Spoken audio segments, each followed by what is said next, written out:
बोलो साहब मोहन मुरलिया बजाए रे हमारी बदनामी कराए रे मोहन मुरलिया बजाए रे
इधर महाराज अज के आंगन में दशरथ होते हैं। अज ने जब बहुत दान लुटाए, अपार दौलत लुटाई है,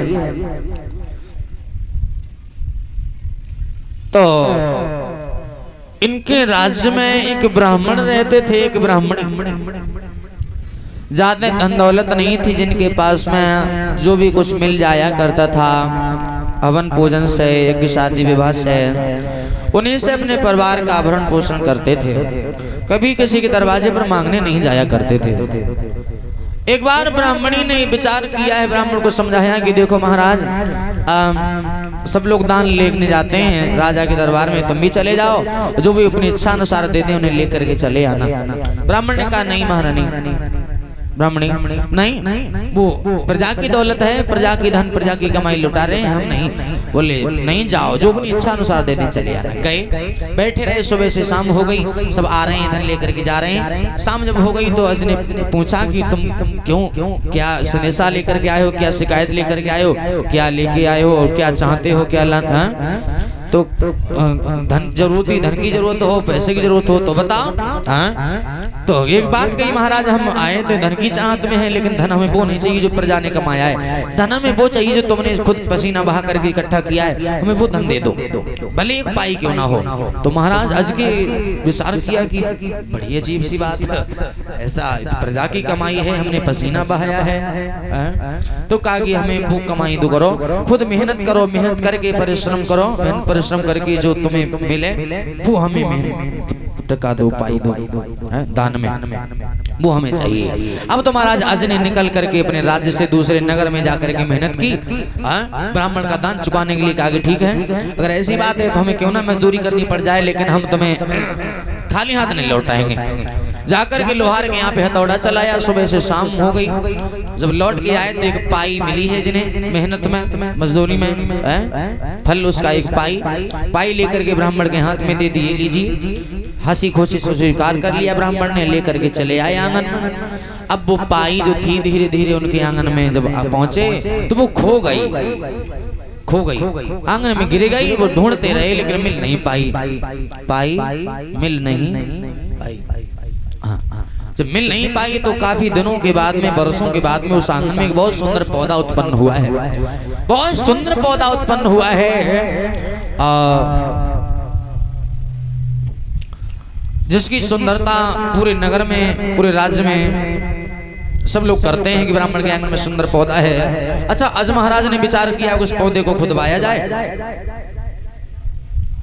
तो एकदम से कहा कि इसके बदले में जो दान चाहेंगे वो हम दान दे देंगे और वो वृक्ष खुदवा लिया जाए। तो ऐसा ही किया, उस वृक्ष को खुदवाया। कि जब गया है तो उस वृक्ष से देखिए, उस वृक्ष के जड़ से कितनी माया निकली है, बहुत माया निकली है। एक नहीं बल्कि स्वर्ण के, सोने के रथ निकलने जब शुरू हुए हैं, तो एक नहीं, अब तो जब माया निकली उस वृक्ष की जड़ से, तो नगर के नर नारी ये मेला देखने के लिए, ये दृश्य नजारा देखने के लिए दौड़े। पूरे नगर के लोग ब्राह्मण के आंगन में भीड़ इकट्ठी हो गई। हाँ, एक नहीं बल्कि इसी तरह से 9 रथ निकले हैं। 10वां रथ जब निकला है, जिसमें एक पालना भी है और जिस पालने में एक मासूम सा बालक भी है। ये नजारा जब देखा तो सब चकित रह गए कि ब्राह्मण के आंगन में सोना, और इतना सोने के बाद में भी, इतने सोने के बाद में भी एक दौलत ऐसी जो में संतान। एकदम से महाराज अज ने उसे गोद लिया और गोद लेकर के जो धन दौलत थी सारी ब्राह्मण को दे दी, और उस बालक को लेकर के अपने आंगन में पहुंच गए, जिनका पालन पोषण कर लिया, क्योंकि उनकी कोई संतान नहीं थी। आज उनका पालन पोषण किया, वो सियाने हो गए। जो 10वें रथ से उत्पन्न हुए थे उन्हीं का नाम दशरथ पड़ा था। और सुना तो ये भी जाता है, विद्वान अपने मत अनुसार कहते हैं कि महाराज दशरथ ने देवासुर संग्राम में ही नहीं बल्कि 10 दिशाओं में युद्ध पर जिन्होंने विजय पाई थी, जिन्हें तब दशरथ की उपाधि मिली थी, जो चक्रवर्ती राजा थे। आज उनका विवाह जो हुआ है वो कौशल देश के राजा हैं भानुमंत की बेटी कौशल्या से तय हुआ। लेकिन दशरथ की रानी जो कौशल्या, एक बार दशकंदर रावण ने भगवान ब्रह्मा जी से ये पूछा था कि प्रभु हमें ये बताइए कि हमारी मृत्यु कैसी होगी, हमारा काल कौन बनेगा, हमारा मरण किन के हाथों से होगा, कब होगा, किसके द्वारा होगा। तो ब्रह्मा जी ने बता ही दिया कि देखो, जो भानुमंत की बेटी कौशल्या दशरथ की जो बड़ी रानी होगी, उन्हीं की उधर से जो संतान पैदा होगी वो तुम्हारा काल बनेगा, ये संकेत में बताया। तो दशकंदर को ये पता जब चला है कि कौशल्या का विवाह है और इन्हीं से जो संतान पैदा होगी वही हमारा काल बनेगी, तो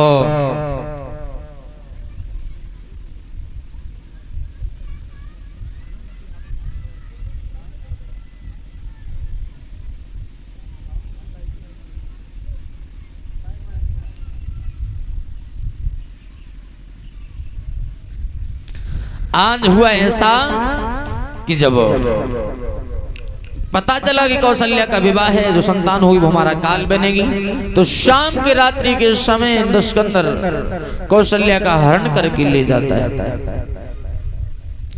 संदूक में बंद करके जल में बहा दिया। इधर महाराज दशरथ जब बारात लेकर के आए विवाह करने, लेकिन कौशल्या को नहीं पाया। देखा भानुमंत के आंगन में अब तो शोक ही शोक है, शोक ही शोक है, बेटी का हरण हो गया, पुत्री का हरण हो गया। लोग लाज के कारण, लाज रखने के कारण अपने आंगन की, तो उन्होंने अपनी दूसरी बेटी सुमित्रा का विवाह महाराज दशरथ के साथ में किया। कुछ संत ऋषि सन्यासी गंगा स्नान पहुंचे तो उन्होंने देखा कि बहती हुई कौशल्या जल के किनारे पर लगी, तो देखा संदूक में तो भानुमंत की बेटी कौशल्या पाई, तो उन्होंने जान ही लिया ब्राह्मण ने कि वही ये तो वो हैं जिनका विवाह चक्रवर्ती राजा दशरथ के साथ में होना था। पहुंचाया गया हर्षोल्लास से। कौशल्या ने दशरथ महाराज को अपना पति माना और दशरथ ने महारानी कौशल्या को अपनी पत्नी के रूप में स्वीकार करके भावनाएं डाली, हंसी खुशी से अपने आंगन में लेके आए। कौशल्या सुमित्रा दोनों को साथ में इनका विवाह संपन्न होता है। एक तीसरी रानी और है जो कश्मीर के राजा शिवे हैं, उनके पुत्र केकई हैं जो अश्वपति हैं, उनकी बेटी केकई है जो बड़ी रूपवान है, बड़ी गुणवान भी है, बड़ी धनवान भी है, बड़ी बलवान भी है। जो अश्वपति के साथ में साथ में एक बार युद्ध करते देखा है। जिस वक्त महाराज दशरथ ने इन्हें जंगल में अश्वपति के साथ युद्ध कर रही घोड़ी कुरत को लेकर के, तो इनका बल देख करके, वीरता देख करके, साहस देख करके, हिम्मत देख करके, सुंदरता भी देख करके बड़े प्रसन्न हो गए। कहा कि हम शादी करेंगे, तुम हमारी रानी बन जाओ। तो उन्होंने ये कहा कि हम कैसे, तुम्हारे घर में 2 रानियां पहले से भी, तीसरा विवाह हम कैसे करें? करेंगे तो एक शर्त पे करेंगे। बोले शर्त कौन सी? बोले शर्त ये है कि हमारी उधर से जो पैदा होगी संतान, हमारे गर्भ से जो संतान जन्म लेगी वो अयोध्या का राजा बनेगी, अयोध्या का राज्य करेगी। हाँ, अयोध्या का राजा उन्हीं को बनाया जाएगा जो हमारी उधर से संतान पैदा होगी, तब हम तुम्हारी रानी बन करके जाएंगे, बल्कि तुम्हारी नौकरानी बन करके हम नहीं जाएंगे। अच्छा, दशरथ महाराज ने कहा कि अगर ऐसी बात है तो ठीक, हमें ये बात मंजूर है, तुम्हारी उधर से होने वाली संतान को हम राजा बनाएंगे, जरूर बनाएंगे। हुआ ऐसा, कौशल्या सुमित्रा की 3 रानियां इनकी हो गई, इन्हें विवाह करके ले आते हैं। लेकिन दुर्भाग्य ये रहा कि संतान किसी की उधर से पैदा नहीं। बहुत दिन व्यतीत हो गए, बहुत दिन व्यतीत हो गए।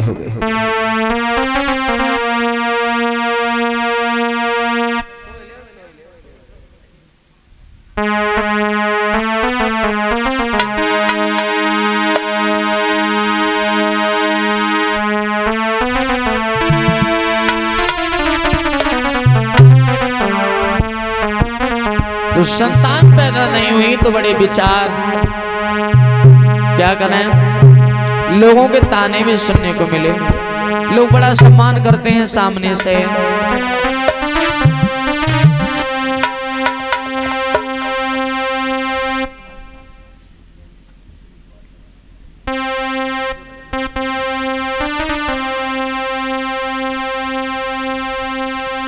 जब महाराज दशरथ ने देखा कोई संतान नहीं, गिलानी हुई, बड़ा शोक हुआ, बड़ी चिंता हुई। एक बार कब कि एक बार और दशरथ मन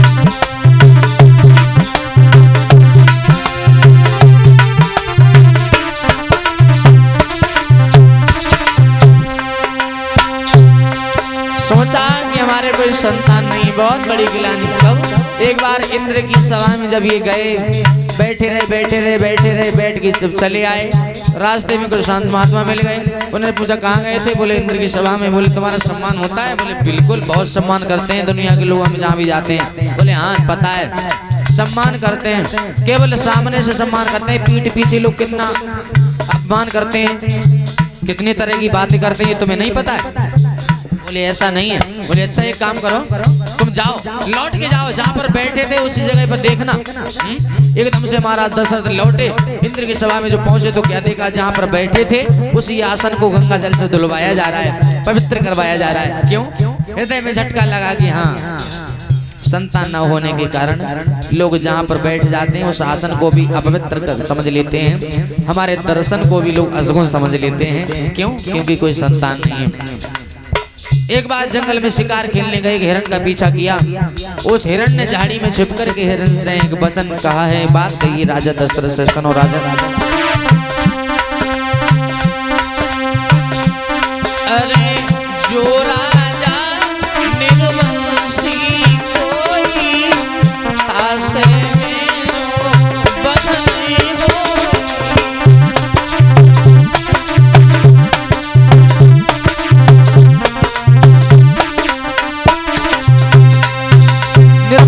राजा हमें मार नहीं सकता। हिरण के वचन सुनकर के दशरथ के दिमाग में झटका लगा कि बारे दुनिया, अभी तो नरनारी कहते थे निर्वंशी आवत तो जंगल के जीव जंतु भी जान गए कि दशरथ जो है वो निर्वंशिया है। घोड़े को लौटाया, आंगन में आ गए। ये बात किसी को नहीं बताई, किसी को भी नहीं बताई। कहाँ जाएं? इस दिल की बात, मन की बात, आंगन की बात। रानियां बहुत सुंदर हैं, धन दौलत भी बहुत कुछ है, लेकिन संतान न होने के कारण सारा सब कुछ बेकार सा लग रहा है, सब कुछ फीका सा लग रहा है। बुढ़ापा निकला जा रहा है, चौथे पन में आ चुके हैं, बुढ़ापा लगा। तो उन्होंने सोचा अब दुनिया को छोड़ करके गुरु का एक साथ ऐसा होता है, गुरु जो होते हैं वो हमें जिंदगी को जीने का कोई ना कोई रास्ता जरूर बताते हैं, कोई ना कोई सच्चा उपाय जरूर बताएंगे। तो चौथे पन में गुरु की शरण में गए। गुरु ग्राह गए हो तुरत में पाला, और चरण लागे कने बिनय विशाला। चौथे पन में जाकर के प्रणाम किया, शरण जो रख दिया श्री शरणों में कि महाराज गुरुदेव को सादर प्रणाम करते हुए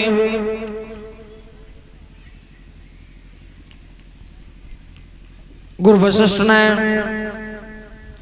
इन्हें आशीर्वाद दिया है कि ठीक है, तुम्हारे संकट जो हैं, तुम्हारी गिलानी जो है वो मिट जाएगी और संतान की प्राप्ति होगी, संतान की प्राप्ति होगी। एक बात ये कही है कि तुम दुखित मत हो, संतान पैदा होगी। कैसे? कि धरऊ धीर हुए सुत चारी, चार कि 14 भुवन सकल जगहारी। 4 संतानों की प्राप्ति होगी। 14 भुवनों में राज करने वाले, सकल जग का कल्याण करने वाले भगवान अवतार लेकर के तुम्हारे आंगन में आएंगे। जो ये वचन सुने तो एकदम से भगवान दशरथ महाराज चरणों में गिर गए कि अगर ऐसा हो जाए तो हमारी सूखी हुई बगिया खिल जाए, हमारा दिल और हमारा आंगन खिल जाए। क्या करना होगा, कब होंगे? बोले अपने मान पक्ष को बुला करके यज्ञाचार्य को अपने आंगन में यज्ञ करवाइए, तुम्हें संतान की प्राप्ति हो जाएगी। तो इसी तरह से स्वयं गुरु वशिष्ठ ने चल करके दशरथ महाराज के उन आंगनों में, उन महलों में कि श्रृंगी ऋषि वशिष्ठ बुलावा,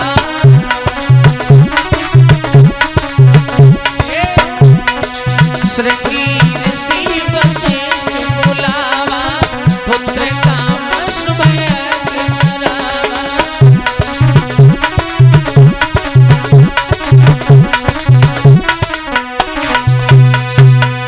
श्रृंगी ऋषि को बुला करके आंगन में, महलों में सफाई सच्चाई पवित्रता से उन महलों में यज्ञ हो रहा है। वेद मंत्रों का उच्चारण करके भी यज्ञ कर रहे हैं श्रृंगी ऋषि। बैठ करके उस आसन पे रानियों को भी हर्ष उल्लास से मिलजुल करके जब यज्ञ किया है, हंसी खुशी से, प्रेम से, सफाई सुथरा से, और यज्ञ से जो हव्या प्राप्त हुई है, खीर का प्रसाद जो प्राप्त हुआ है। देखिए, एक पुरुष भगवान को सबसे प्रिय भोग जो होता है, भोग में खीर और पूड़ी का प्रसाद लगाया जाता है आज भी। तो उस हव्या को ही लेकर के दशरथ महाराज के हाथ में दिया कि ले जाओ और रानियों को ये खीर का प्रसाद वितरण कर दो, बांट दो, खिला दो। इसी बीच में जब दशरथ महाराज ने रानियों को खीर का प्रसाद वितरण किया है, तो उसी खीर के प्रसाद से रानियों को संतान की आशा है, गर्भ धारण करती हैं वो रानियां। एक नहीं, तीनों रानियां, कौशल्या, सुमित्रा और कैकेयी। अरद भाग और कौशल्या तीना, उभय भाग